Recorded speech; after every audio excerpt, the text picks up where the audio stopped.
Okay, so this is going to be a video kind of talking about US imperialism at the end of the late 1800s and how America kind of propelled itself onto the world stage. So in order to kind of start this off, I just wanted to begin discussing kind of some of the key vocabulary that we had talked about in class. The first vocabulary word that we mentioned is this term isolationism.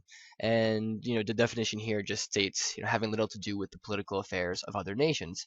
So an example, is a country that decides that they don't want to really deal with other countries and stay out of other people's business, really.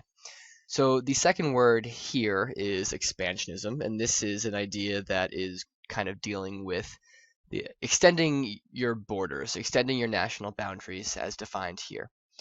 Imperialism as a whole is defined, as this policy of powerful countries seeking out to control the economic and political affairs of weaker countries or regions, which is what the United States is going to be doing here, and it's something that the world had been doing for a long period of time. And lastly, this word here, annex, which means to take control. So in certain instances here, the United States will annex new territory.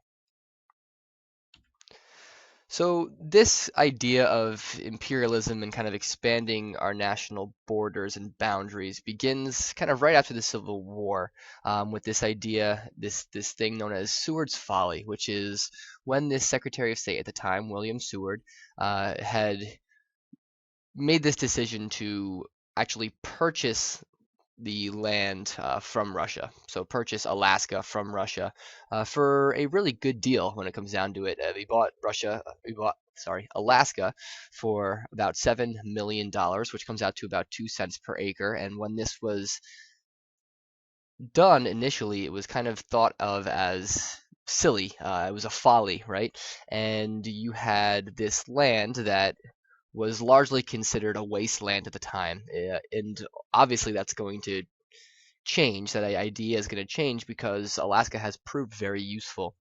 There was a large gold rush, resources we've taken from there. There's farming, timber, the oil and natural gas have obviously made this decision really quite not a folly, but at the time it was considered silly.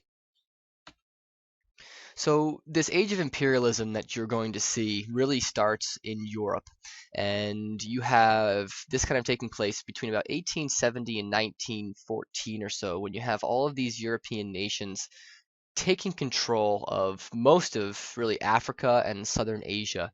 And what happens with the United States here is that the United States really can't ignore the benefits of the imperialism, right? You are getting from your colonies, you are receiving and getting raw materials from these conquered areas to use in your manufactured goods in these imperializing Western nations.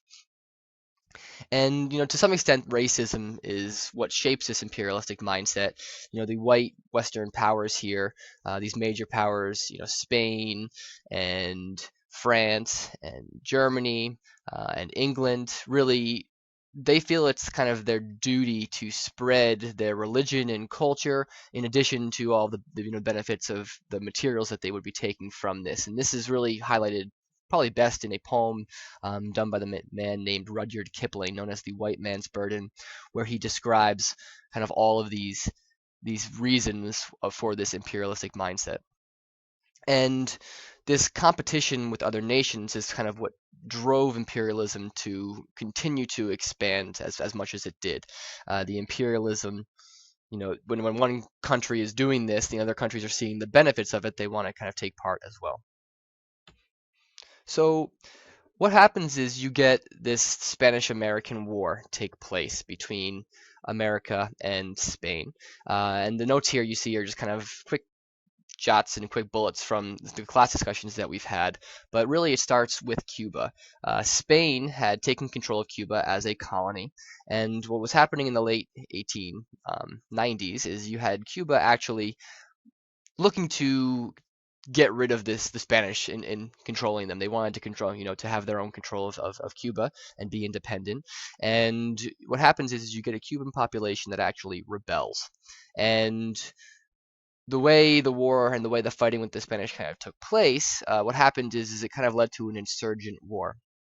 And when you get an insurgent war, it's very difficult for the person that's fighting it, or the country that's fighting it, to deal with it. And in this case, the Spanish figured out the best way to deal with this was to use what's known as draconian measures, which are really considered harsh measures to deal with this. And what happened was is they rounded up all of the Cuban people, or many of the Cuban people anyway, put them into concentration camps. They used violence. These aren't concentration camps like you're going to see in World War II with the Nazis, but there was death and things like that that are happening in these as a result of diseases and such. And the Cuban population was rounded up and put in these areas. They were concentrated in these areas where this stuff was happening. So what happens is with Cuba only being about 90 miles off the American shore, you have the American media pushing for kind of a moral high ground, right? We, as Americans, like to kind of take that moral high ground when we can. And we look at the Spanish and these horrible things that are kind of taking place in Cuba as a result of the Spanish actions. And we, thought better of ourselves than that, and that some people wanted to intervene and stop the Spanish. So President William McKinley at the time, who didn't really want to go to war with the Spanish, he didn't really look to go to war. He did try to ease tensions a bit, and by sending in a warship, the USS Maine, to Cuba. And this is kind of where things take off after this point. The ship in Cuba initially does ease some of these tensions. And what happens, though, after a little bit, you have an explosion that causes about 260 American casualties. So this ship just blows up in the Havana harbor. And the American journalists really take off with this in what becomes known as yellow journalism. And you have the journalists in America, especially in New York, that are writing about this and using extremely exaggerated headlines that basically says that the Spanish were the culprits and the Spanish were the ones that did this, and that they used a mine and it exploded the Maine. And this does a great deal of getting the American support to really go even more in favor of going to stop the Spanish. And that's something that's not going to be able to be stopped, even by a president who didn't necessarily want to go to war. Other possibilities for this, which are really interesting, is this idea of, was it definitely the Spanish, or could it have been other things? And there is this idea that it could have been a coal fire that actually exploded the ship. A lot of the times in these ships, these warships, back in this time period, you have coal acting as the fuel. And what happens, that's known to happen anyway, is that when coal is put in some of these conditions under the deck in these ships, it's actually been known to spontaneously combust, which is spontaneously light on fire. And this isn't completely uncommon. This has actually happened in other ships before, and due to the proximity of where the coal was kept compared to the ammunition and arms on the ship, if that fire were to light, it could potentially heat up those ammunitions and actually explode the ship from within. And this isn't completely ruled out. So really, the two big theories, it could have been the Spanish, or it could have been this coal fire. And we talked a little bit more about that in class. But another possibility, anyway, that just possibly should be mentioned is that, could it have been the Cubans? Could it have been the Cuban insurgents themselves in an attempt to get the U.S. to to their side? This is kind of probably the least likely, but I guess it's not completely impossible. So now you have the U.S. support really following this yellow journalism into war with Spain, and it's really rah rah, let's go to war.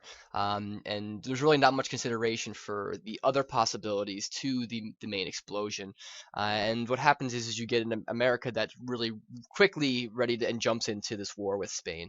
And really becomes a very quick war. It becomes known as a splendid little war at the end. And America, if nothing else, really surprises the world, especially Spain, and on the global stage here.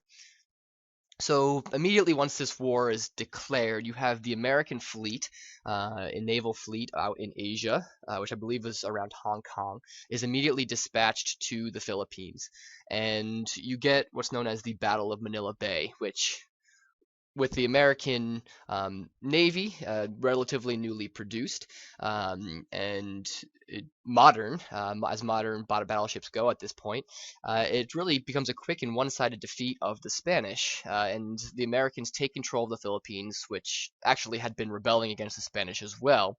And this is going to play a big part in kind of the end of this imperialism phase of the United States, and we'll get to that in a little bit.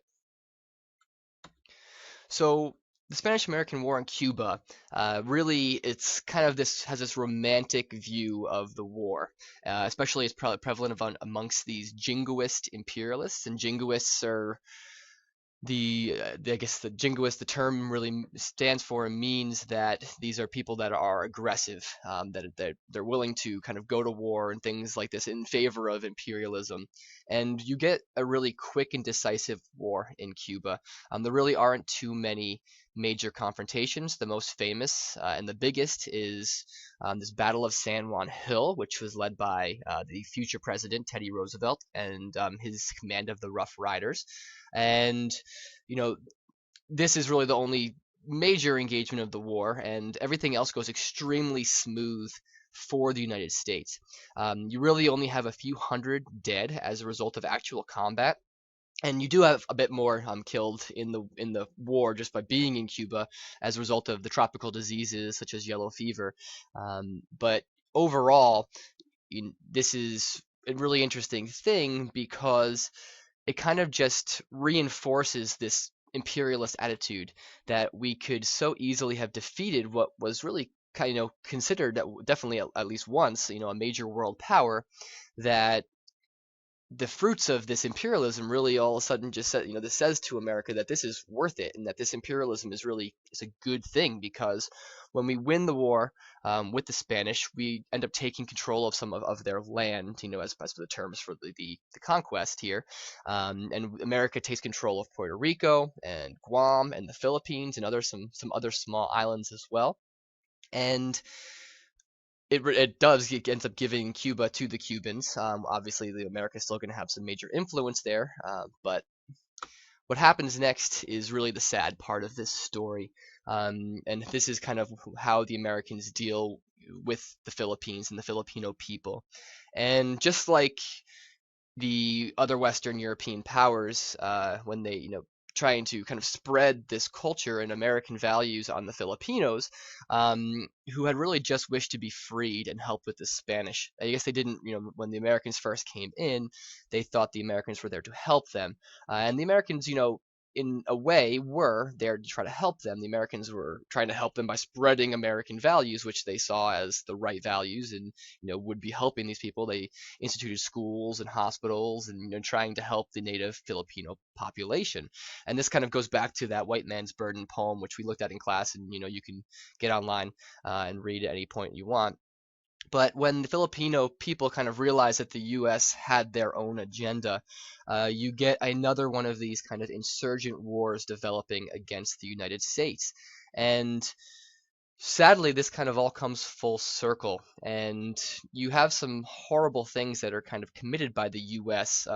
military at least, killing some of these native people of the Filipinos in some kind of horrible ways, and resorting to kind of some of those same draconian measures that the Spanish had used against the Cubans, because they kind of saw the benefit in those draconian measures, those harsh things, those harsh ways of treating the Filipinos in a way of dealing with that insurgency. Insurgencies are just not easy to deal with when a population, is fighting you at night and just kind of slips in, amongst the rest of the good population, I suppose. During the day, it's kind of, you don't necessarily know who your enemy is, and you can't find your enemy, and it's hard to fight. So those draconian measures really, I guess the U.S. saw the appeal to some of those draconian measures, and then it kind of brings you back to this morality, this moral high ground that the U.S. had taken against Spain. Really, it's just contradictory. It's just sad that the way it kind of turns out. And you actually have instances of U.S.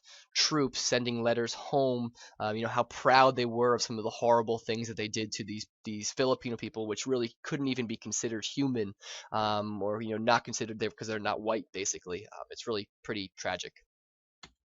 So around the same time as this is all going on, you actually have the annexation of the islands of Hawaii as well. And to kind of provide a little bit of backstory to this, you had some traders venturing to Hawaii in the early 1800s. And what you saw there are these American kind of sugar growers kind of following soon after, realizing that this island is going to be extremely beneficial for this sugar market. And by 1890 and 1898, when we officially take control of Hawaii, the Hawaii is very closely connected to the U.S. through the commerce and the Americans that are living there. So how does this kind of happen? This is just a rough timeline, and we'll get into some of these things in a second. But you have this thing known as the Reciprocity Treaty in 1875, followed up by the McKinley Tariff in 1890. And after that, you get an American businessman backing an uprising against the actual Hawaiian Queen. And then you have a proclamation of the Republic of Hawaii a bit later, which would then join the American, well, at least join America and be annexed by America just shortly after. So this Reciprocity Treaty of 1875, just really quickly, is the U.S. kind of allowing Hawaii to trade in the U.S. market, which in this case, they're trading, bringing in sugar to the U.S. market. Really, what the U.S. is getting in exchange for this is land for naval bases like Pearl Harbor, which is obviously going to be a important thing come World War II. But just a bit later you have what's known as the McKinley Tariff, because with the Reciprocity Treaty and all that sugar that's now flooding the American markets, you have other American interests that have been around, with the sugar especially, that aren't fond of this and aren't happy of this, and with that you get the McKinley Tariff, which places these high on importing these goods from Hawaii, especially this sugar, to really protect the U.S. market from this foreign competition. And part of the reason this at least kind of flows is that once the annexation happens and America takes control of this, obviously they're not considered foreign competition anymore, and technically they are part of the U.S. and the U.S. market, and they don't have to pay those taxes anymore. This is one of the reasons why the U.S. businessmen really push to take control from the Queen of Hawaii, which we're going to mention a little bit more about in a second here. But a tariff, again, just to define it, is this tax or a duty to be paid on a particular class of imports or exports. So this queen of Hawaii, I'm going to butcher the name, but Liliuokalani, came to power in Hawaii in 1891. And before her reign, the native Hawaiian people had been controlled by the American business community for a little while. And the thing about this new queen is that she was determined to kind of take control of the islands and give them back to her own people. And obviously those business interests who had taken control of the island to some extent were not kind of happy about this, and eventually they lead essentially a coup to take over the native government, led by some U.S. Marines. And after this, the American minister to Hawaii kind of writes that the Department of the State, that Hawaii was ready to be annexed. So this is just kind of this slogan or this idea that the Hawaii for the Hawaiians. This picture right here kind of shows why Hawaii is so important, kind of obviously because of its position in the Pacific Ocean. Its major shipping routes kind of all over. All of these red lines are some of these major shipping routes, Hawaii being kind of this hub directly in the center. So America, had been kind of doing the exact same things that we just tried to talk about in the Philippines. The American missionaries were spreading their religion. You had this Imiola Church, which was kind of first built in the late 1820s, and you have missionary work trying to kind of convert the native Hawaiian population. Again, this idea of the white man's burden. Here is this other kind of racial racially charged political cartoon, kind of showing just some of this racial tendencies and racial kind of attitude toward the Hawaiian people. So again, to the victor goes the spoils. The American public and the American business interests end up annexing the island by 1898, and just like that, all of a sudden you have the U.S. really owning Hawaii, the Philippines, Guam, and all of these other islands, in the Pacific, from just a year before when they really didn't have so much of this land. And this is the reason why imperialism really begins to look so promising and good, even more so to the Americans. So what happens is we push even farther, and we push, onto mainland Asia where we can.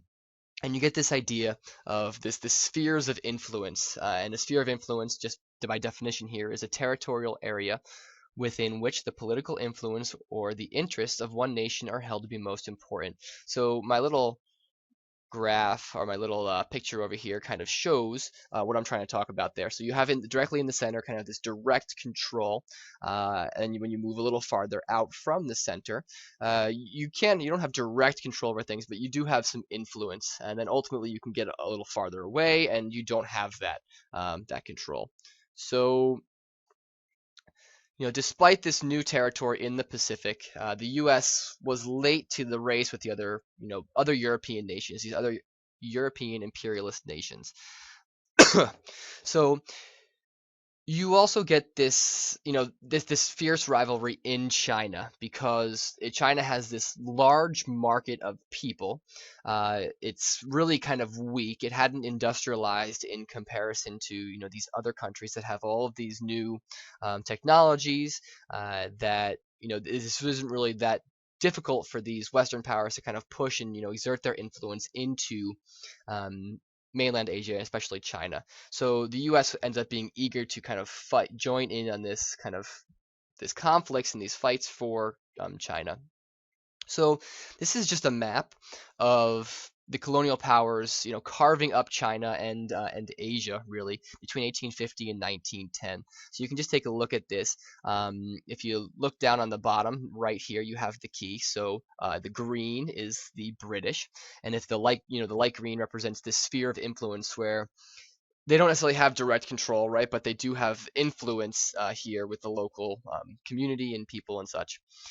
You then have the French, which are the white. I'm sorry, the yellow here, where you have the dark yellow down here in what becomes known as Indochina at the time, which is down here in the Southeast Asia, and then the sphere of influence extends a little bit more past that. The Germans are red, so they're not so involved over here, but they do get to start to play once they unify over in Europe. And lastly, you have the Japanese, which once the U.S. had kind of knocked on their door, they began to quickly industrialize themselves and join in this imperialism and imperialistic phase, really through World War I and leading up into World War II. But anyway, you have Russia also kind of pulling into Mongolia up here with their sphere of influence and such. So this is kind of just the way things had been kind of carved up before this. So John Hay, who was the Secretary of State in the United States, was worried about the U.S. being locked out of China. And what happens is he pushes for this thing known as this open door policy, which is this idea that any country can actually trade in the spheres of influence of the other countries. And this ends up being agreed upon by the imperialistic nations at the time. I mean, this is implemented in 1889. So this is a map now of all of the kind of possessions that the United States took control of and their spheres of influence, really at about the turn of the 1900 or so. So you have the Philippines over here, which is what was taken during the Spanish-American War. You've got obviously down here in Puerto Rico, the spheres of influence in Cuba and Central America, and even some in South America a bit later. So you have all these other small islands which are going to act as coaling stations to kind of push this imperialistic agenda and push this expansion westward. So you get this thing known as the Boxer Rebellion that goes down in China about 1900, and the Chinese people can only put up with these European powers and other powers kind of coming into their country for so long, and they begin to kind of resent this foreign influence. And you get a group that becomes known as the Boxers that lead this anti-foreign, this anti-Christian movement and attack the people as best they can. And this is kind of an interesting instance because you have an international army organized to put down this rebellion, and it's obviously armed with these modern weapons, and it just completely crushes the uprising. And this uprising ends up just really saying to these Western nations, these imperializing nations, that really just shows them an excuse to kind of push harder and even seize more control and take more, in China. So let's kind of return back to Teddy Roosevelt. And as mentioned before, you have this commander of this group known as the Rough Riders in Cuba, and he is an adventure junkie, I guess what you can call him. And he, has always had romantic vision of war. And when the Spanish-American War breaks out, he actually resigns his post as the Undersecretary of the Navy, and he is the one that kind of puts together this group known as the Rough Riders and takes off, to Cuba to kind of go fight over there. And after the war, and after he kind of gained this fame from the war, and his stances here, he ends up kind of being taken on as the vice president under William McKinley for his second term. And this ends up actually putting Roosevelt in the national spotlight even more because William McKinley ends up being assassinated by an anarchist in 1901, and Roosevelt ends up taking the presidency from there on out. And he's going to kind of set in motion a kind of this strong mentality of the United States, and exerting our influence wherever we can. And he kind of sets forward in motion this building of the Panama Canal, which is going to be really important for the Americans as well, and really the world. So the Panama Canal is going to be built through the Isthmus of Panama, and the isthmus, going back to our vocabulary here, is this narrow strip of land connecting two larger bodies of land. So I'll show you kind of exactly what I mean in a second. But this canal, which is essentially just cutting out land in between, and allowing kind of passage between what would have been land to two larger bodies of water. And this canal, which I'll show you again here where this means, is going to ultimately make a shortcut through Central America and allow it so that ships do not have to any longer go around South America to get to the Pacific, or from the get to the Atlantic from the Pacific. So this is actually going to cut the thing down by about 8,000 miles. So what Roosevelt does is he offers $10 million plus about $250,000 a year to Colombia, who was in control of this land at the time, to allow us to kind of take the land and build this canal. So when Colombia refuses, you have Roosevelt kind of not be happy, and he uses this kind of foreign policy, which becomes known as this big stick policy. It's this quote where he's famous in saying is, "Speak softly and carry a big stick, and you will go far." So Teddy Roosevelt carries that big stick here, and what he does is he backs the Panamanians, the Panamanians here. This is Panama, and the canal is going to be kind of go through right the short, the really narrow strip of land between Mexico and Central America and South America. Sorry. And what he does is he stops Colombia from suppressing the revolt, the Panama's revolt. He brings in, U.S. forces, and, exerts that influence where he can, and immediately recognizes Panama and makes the same offer to them, which Panama accepts, and, we get set to build the canal. So this is just a cartoon of Teddy Roosevelt carrying that big stick, through this area over here. He's carrying these boats, and he's gonna basically bring the boats. Anyway, so this is him carrying this big stick into the Caribbean, essentially. So building this canal, you have about 40,000 workers removed, a lot of land, a lot of dirt. 200 million cubic yards of earth is required to build this canal, which is a lot of dirt. And you have major diseases that are kind of spread around here.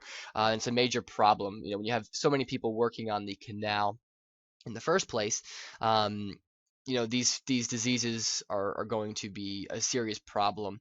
And yellow fever and malaria from the mosquitoes kills a lot of these workers that are working on the canal. Here's just a picture of the canal building in progress.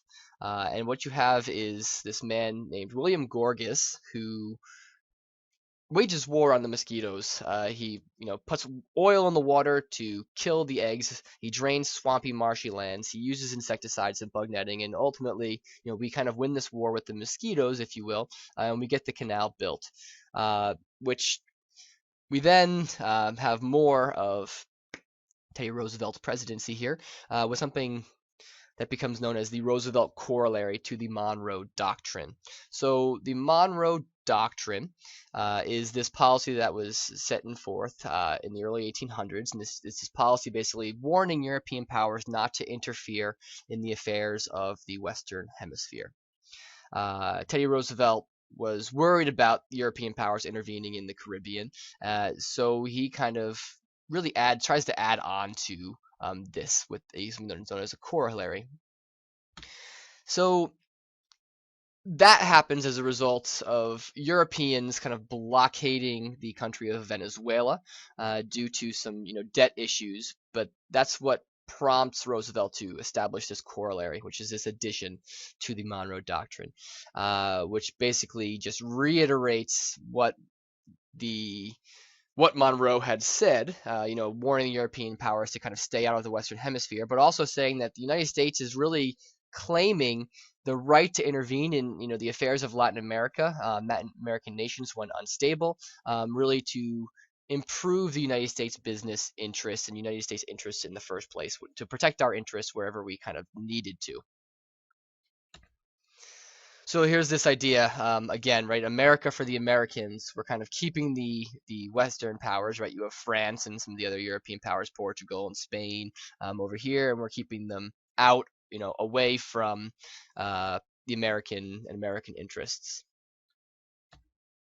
So lastly, here you have this idea that's implemented by the president after Teddy Roosevelt, which is known as dollar diplomacy. So William Taft becomes president after Teddy Roosevelt, and instead of kind of wielding this big stick like Teddy Roosevelt had done, he kind of comes at it from a different perspective, that it's not worth pushing the manpower to exert this kind of influence anymore. So this policy becomes known as dollar diplomacy, where you are going to substitute dollars for bullets, is the way that's said. So we're obviously willing to intervene for U.S. business interests, and by basically we're throwing money at the problem. That business interests are going to kind of stabilize these troubled areas of the Caribbean and Central America and even South America, and ultimately it's going to profit the U.S. So we increase the investments there, we build roads and railroads and harbors and stimulate trade and bring profits for that. So here is just this cartoon. Really, it's the U.S. Or at least this dollar diplomacy, right? We are filling these cannons to take over these island nations anyway, with this money that's going to be in the cannon and pushed out. All right, well, thank you for listening, and I hope that helps.